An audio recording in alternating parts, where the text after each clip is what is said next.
Jelang timnas Indonesia versus Cina, Kevin Dick sembuh, Sandy Walsh cedera. Remehkan timnas Indonesia, pelatih Cina. Sebenarnya skuad Garuda tidak kuat. Jepang kerahkan pemain jebolan Olimpiade lawan timnas Indonesia. Diremehkan Hajime Moriyasu niat menurunkan pemain muda. Kontrak segera habis di JDT. Jordi Amat dirumorkan akan kembali ke Liga Spanyol.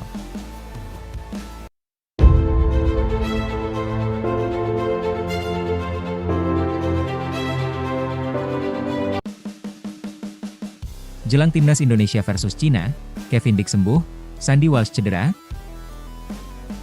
Kabar baik dan buruk menghampiri timnas Indonesia jelang menghadapi timnas Cina di kualifikasi Piala Dunia 2026 zona Asia. Kevin Dick mulai sembuh sedangkan Sandy Walsh malah cedera. Duel timnas Indonesia versus timnas Cina merupakan matchday 9 grup C putaran 3 kualifikasi Piala Dunia 2026 zona Asia. Laga dijadwalkan berlangsung di Stadion Utama Gelora Bung Karno, SUGBK, Jakarta, Kamis 5 Juni 2025 pukul 20.45 waktu Indonesia Barat.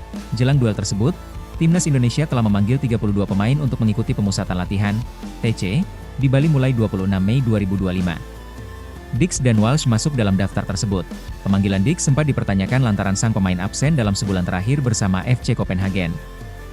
Ia menderita cedera hamstring sehingga diragukan bisa pulih tepat waktu. Kabar baik datang pada Rabu 21 Mei 2025. Dick terlihat sudah pulih dan mulai berlatih dengan bola. Hal itu terlihat dari unggahan di akun Instagram Copenhagen Sundays. Sayangnya, Dick berlatih terpisah dengan rekan-rekan setimnya. Ia tanpa perlu waktu tambahan untuk kembali ke lapangan hijau sekaligus membangun kebugaran kembali. Di tengah kabar baik itu, muncul sebuah musibah. Walsh cedera usai laga Yokohama F. Marinos melawan Vissel Kobe dalam lanjutan J-League 1 2025, Liga 1 Jepang 2025, Rabu 21 Mei 2025 sore waktu Indonesia Barat. Bek kanan timnas Indonesia itu turun sebagai starter tetapi digantikan pada menit ke-85. Belum diketahui seberapa parah cedera yang dialami Walsh. Situasi ini jelas tidak menguntungkan bagi timnas Indonesia. Sebab, dua bek kanan skuad Garuda bakal berada dalam kondisi yang kurang optimal saat menghadapi timnas Cina. Patrick Kluivert tentu harus berpikir cermat mengenai situasi ini. Untungnya, ia memanggil nama-nama lain yang bisa diturunkan di pos bek kanan seperti Asnawi Mangkualam, Yakob Sayuri, hingga Eliano Rejders. Remehkan timnas Indonesia, pelatih Cina. Sebenarnya skuad Garuda tidak kuat. Pelatih tim nasional, Timnas, Cina, Branko Ivankovic, mengejek timnas Indonesia jelang kedua tim bertemu di matchday ke-9 grup C babak ketiga kualifikasi Piala Dunia 2026 zona Asia.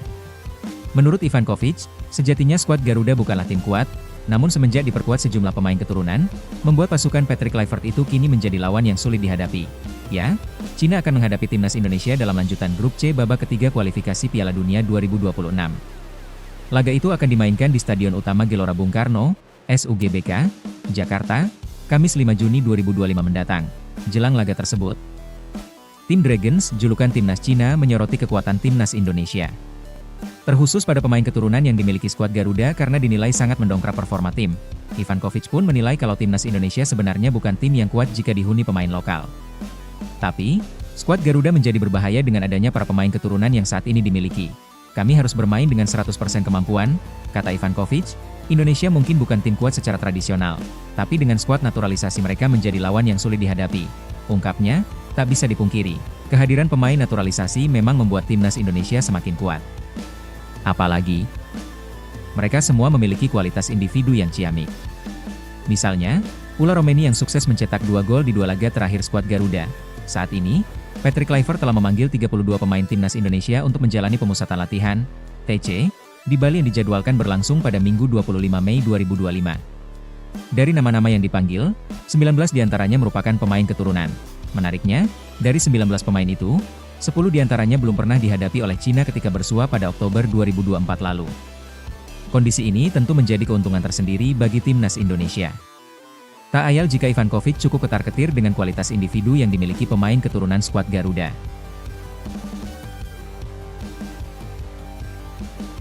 Jepang kerahkan pemain jebolan Olimpiade lawan timnas Indonesia.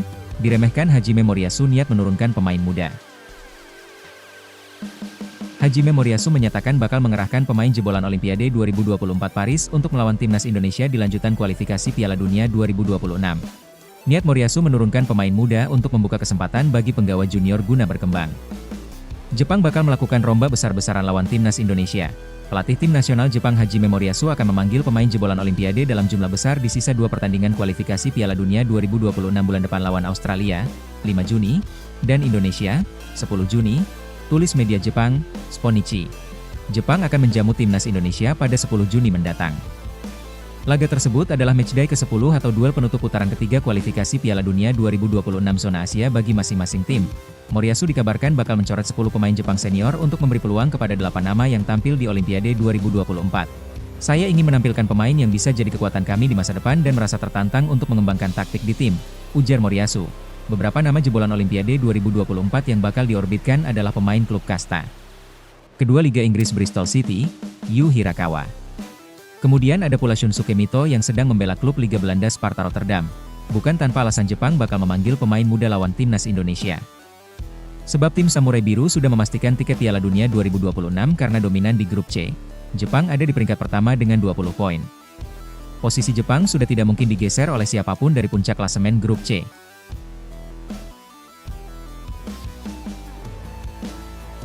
Kontrak segera habis di JDT, Jordi Amat dirumorkan akan kembali ke Liga Spanyol. Kontrak Jordi Amat bersama Johor Darul Ta'zim akan segera habis. Pemain timnas Indonesia itu disebut bakal kembali ke tanah kelahirannya, Spanyol, untuk melanjutkan karir. Kabar Jordi Amat kembali ke Spanyol disampaikan oleh sang kawan, Zafran Abdullah saat bermain golf bersama-sama. Zafran mengucapkan kata-kata perpisahan tentang Jordi Amat, dukungan besar dan selamat jalan untuk Jordi Amat. Menyenangkan bisa memiliki Anda sebagai teman dan murid yang loyal. Doa terbaik untuk Anda yang kembali ke Spanyol untuk tahap karir selanjutnya, tulis Zafran. Jordi Amat kembali ke Spanyol terbilang bukan hal mengada-ada. Sebab kontrak B33 tahun itu akan habis pada 31 Mei mendatang. Pemain kelahiran Barcelona, Spanyol itu juga meniti karir dan punya pengalaman panjang di negeri Matador. Ia bergabung dengan Akademi Espanyol pada 2009 dan masuk tim utama pada 2012. Klub Spanyol lain yang pernah dibela adalah Rayo Vallecano dan Real Betis. Berpentas di La Liga membuatnya pernah menghadapi mega bintang seperti Cristiano Ronaldo dan Lionel Messi. Selain klub Spanyol, Jordi Amat juga pernah berseragam Swansea City di Liga Inggris.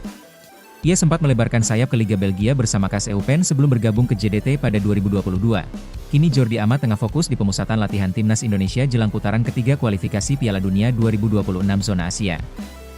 Jordi masuk ke dalam daftar 32 pemain timnas Indonesia di TC yang bergulir di Bali mulai 26 Mei mendatang. Nah, gimana menurut kalian bosku? Silahkan tulis di kolom komentar.